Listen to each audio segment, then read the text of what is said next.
In this video, I will be walking you through how to use the goal for charitable giving in Voyant. We're going to navigate over to our plus button in the bottom right, select goals. From here, we're going to select the gifting goal. And this is going to create a trackable expense for this charitable giving. You can select the recipient type to be a person outside of the plan or a charity. And in this case, I'm going to select a charity. We're going to give this a name, Charitable Giving. Our client wants to donate $50,000 annually.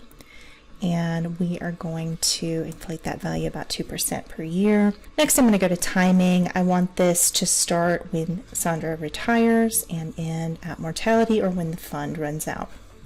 The next thing I want to do is go to the payment source section, and I want to use the donor advised fund that we already have in the account to be the preferred payment source. And in this case, I only want this to be the account used for the charitable giving, and then I want the charitable giving to end when this fund runs out. So I'm going to denote that the software is only allowed to use this preferred payment source to fulfill this expense. I'm going to click Done to save, and then we can now check and see whether or not our client is on track to be able to donate $50,000 a year out of this donor advised fund, starting when she retires and until mortality. To look a little bit underneath the hood, we can go to year view and go to the year that the giving starts, and we can see the expense listed as a legacy gift to a charity, and we can see the value, which has been inflated up to a future value. We can see that value increase each year by 2%. And if we click on the expense, we can also see the preferred payment source is Sandra's